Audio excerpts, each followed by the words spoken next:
Bonjour et bienvenue pour un nouveau tuto d'un photographiste. Aujourd'hui un tuto pas très long sur quelque chose qui j'espère va intéresser bon nombre d'entre vous, à savoir la réalisation d'images de panorama. C'est quelque chose qu'on peut réaliser assez facilement aujourd'hui grâce au numérique. On réalise plusieurs prises de vue et on les assemble ensuite sur l'ordinateur. Certains appareils photo proposent même la fonctionnalité directement au sein de l'appareil photo. Donc là on a même un aperçu dans le viseur des différentes vues qui se superposent, donc c'est encore mieux. Aujourd'hui ce que je vous propose de voir c'est la prise de vue classique et l'assemblage ensuite, ce qu'on appelle la fusion dans Lightroom classique qui permet de développer les photos. En fait j'ai sélectionné des images que j'ai réalisées il y a quelques temps. J'ai compliqué un petit peu l'exercice en réalisant un panorama qui est à la fois panorama et HDR. Donc pour ceux qui ne savent pas ce que c'est que le HDR, je vous invite à aller voir les deux leçons qui concernent le HDR, c'est-à-dire le bracketing et le HDR. Voilà, comme ça vous comprendrez mieux comment ça fonctionne.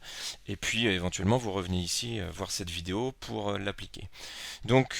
J'ai ici marqué dans ma timeline en bas de Lightroom, en vert, les images qu'on va utiliser. Donc vous pouvez voir qu'il y en a quand même beaucoup. Il y en a une douzaine à peu près. En fait, pourquoi tant d'images? Ça peut paraître beaucoup pour un panorama. En fait, je vais vous expliquer. Comme c'est du HDR, en fait, pour chaque image, j'ai réalisé 3 vues. Une image sous-exposée, une image correctement exposée, une image légèrement surexposée. Ce qui va nous permettre en fusionnant de garder du détail à la fois ici dans la montagne en termes d'éclairement et ici dans les parties moins lumineuses. Ainsi de suite pour les différentes images. Donc on a à chaque fois 3 vues pour la même photo. Ok, donc à la fin on arrive à un ensemble d'une douzaine de photos qui réalisera un seul panorama. Avant de regarder comment fonctionne le panorama dans Lightroom, puisqu'en plus c'est une fonction qui va prendre vraiment 3 clics, qui est très puissante aujourd'hui dans Lightroom, qui a nettement été améliorée, je voudrais revenir avec vous sur les conseils que je peux vous donner pour réaliser les prises de vue de panorama. Parce que vous avez beau avoir un logiciel très puissant qui raccorde les images automatiquement et tout ce qu'on veut, si les prises de vue au départ sont mauvaises, vous serez déçu parce que ça ne va pas raccorder comme il faut, ou ça ne va pas raccorder du tout, et donc vous aurez réalisé des prises de vue qui ne servent à rien. Donc ici, en fait, on va passer en revue les quelques conseils. Déjà, vous pouvez voir que j'ai réalisé des cadrages verticaux. Donc ça peut paraître bizarre pour un panorama, mais en réalité on s'en moque puisque le principe du panorama c'est qu'on assemble autant d'images que l'on souhaite. Vous voyez bien que j'en ai fait beaucoup. En fait l'idée c'est de réaliser une prise de vue verticale. Pourquoi? Parce que ici par exemple si on prend cette image, ça me permet de cadrer du bas de l'image jusqu'à tout en haut de l'image en conservant donc les montagnes et à la fois le tout premier plan avec les marches d'escalier qu'il y a ici, et ainsi de suite pour toutes les autres prises de vue. Donc ici on retrouve nos marches et la montagne au fond. Si j'avais cadré en horizontal, ça m'oblige à avoir déjà un objectif beaucoup plus grand angle, et puis le raccordement ne va pas forcément se faire plus facilement, donc ça n'a pas tellement d'avantages. L'autre intérêt, c'est que quand on va réaliser un panorama en assemblant beaucoup d'images, ce qui est le cas ici, le problème, c'est qu'elles vont pas forcément se raccorder parfaitement.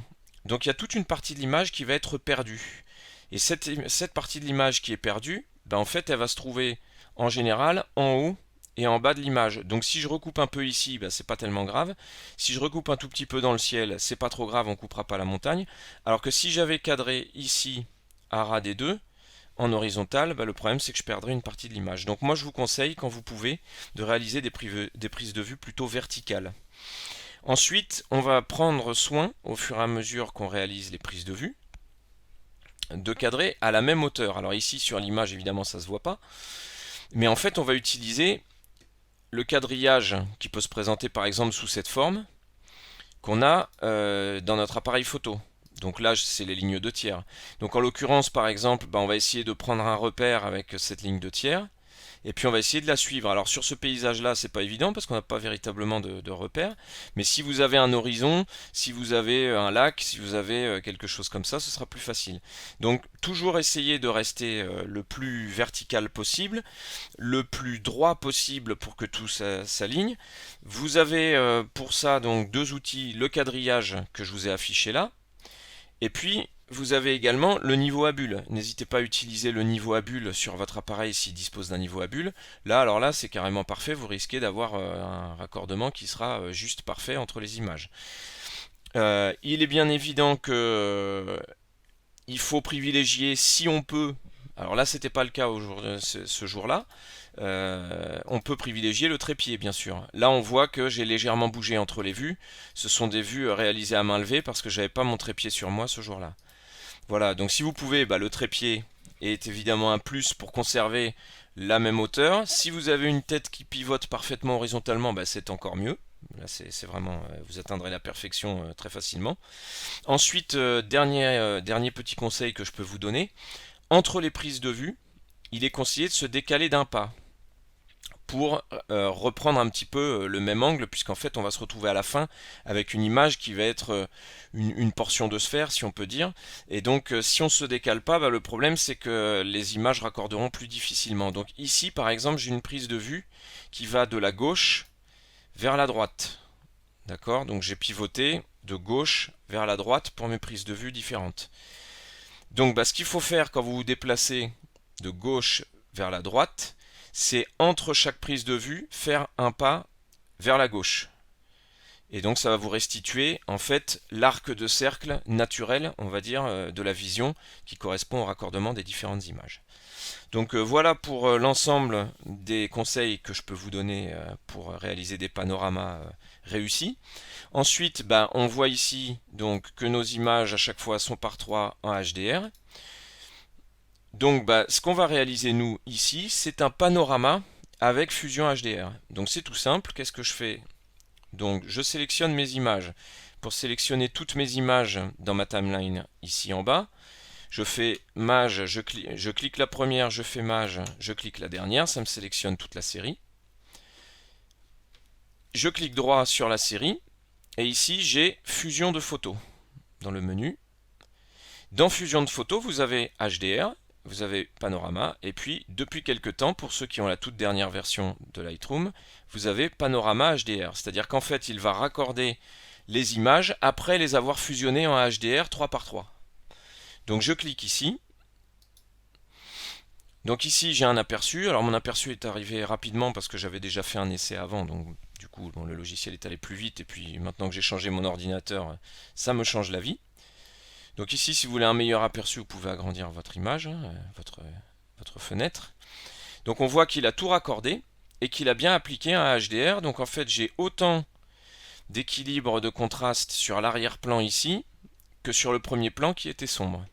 Donc ici vous pouvez sélectionner différents modes de fusion. Donc sphérique, vous voyez que ça rend pas tout à fait pareil, ça écrase un tout petit peu plus l'image en largeur. Cylindrique, ça déforme moins, vous avez une image qui est moins panoramique, qui est peut-être à la limite plus proche de la réalité. En revanche, le défaut qu'ont ces deux modes, sphérique et cylindrique, c'est que sur les formes géométriques, vous voyez le toit au premier plan là, et la rue en bas, là, en contrebas, sont très très circulaires. Parfois cette déformation, moi je ne l'apprécie pas trop, je préfère quand même que tout reste à peu près rectiligne. Ce toit, il n'est pas circulaire en réalité, il est bien droit, il n'y a pas de problème. Donc si je mets en mode perspective, vous voyez, j'ai une image qui est beaucoup plus allongée, beaucoup plus panoramique. Alors certes, ça écrase peut-être un petit peu plus l'image en hauteur, mais en revanche, je garde ici des droites qui sont bien droites. Et la rue, vous voyez ici, est bien droite également. Donc à prendre en compte quand vous réalisez votre panorama. Ici, remplir les bords, j'en ai pas vraiment besoin sur mon image, étant donné qu'elle se raccorde bien, étant donné que la prise de vue avait été réalisée comme il faut. Mais en fait, ça sert, si vous voulez, vous allez voir, si, en fait, voilà, en fait, il l'a fait tout seul, puisque j'avais coché recadrage automatique. Donc si vous cochez recadrage automatique, il vous recadre l'image parfaitement, donc il retire tout ce qui est en dehors de l'image.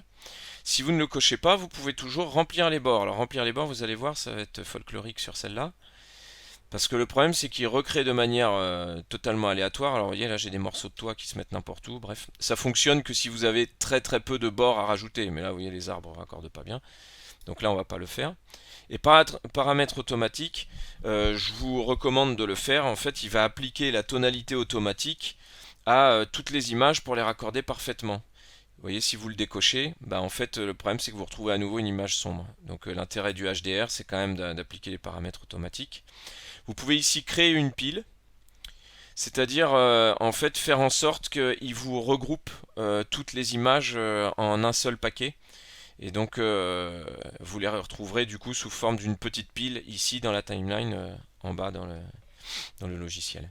Voilà, donc moi je vais prendre la perspective, la fusion en mode perspective. Je vais recadrer automatiquement, parce que ça sert à rien que je me casse la tête à le faire à la main alors que le logiciel me le propose.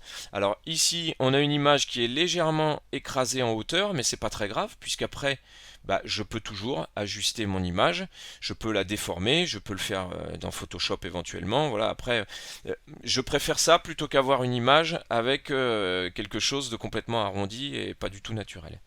Je clique fusionner. Donc la fusion ajoutée aux tâches. Bon, vous pouvez voir que depuis que j'ai changé d'ordinateur, ça va beaucoup plus vite. 32 Go de RAM et un processeur récent, ça me change la vie. C'est un investissement que je ne suis pas prêt de regretter. Et donc ici, la fusion se termine. Voilà. Et donc normalement, il a dû me créer quelque part la fusion des différentes images. Voilà, il me l'a mise tout au bout de la file là-bas à droite. Et voilà. Et je me retrouve avec mon image définitive. Voilà, j'espère que ce tuto vous aura plu, qui vous aidera à réaliser des panoramas vraiment réussis. Et puis n'hésitez pas à poser des questions si vous voulez davantage de précision. Je vous remettrai tous ces petits conseils que je vous ai donnés dans la vidéo dans un tuto sous forme de leçon écrite. Comme ça, bah, à tout moment, vous pourrez retourner voir tous ces petits conseils que je vous ai donnés. Voilà, merci d'avoir suivi ce tuto et à bientôt sur un photographiste.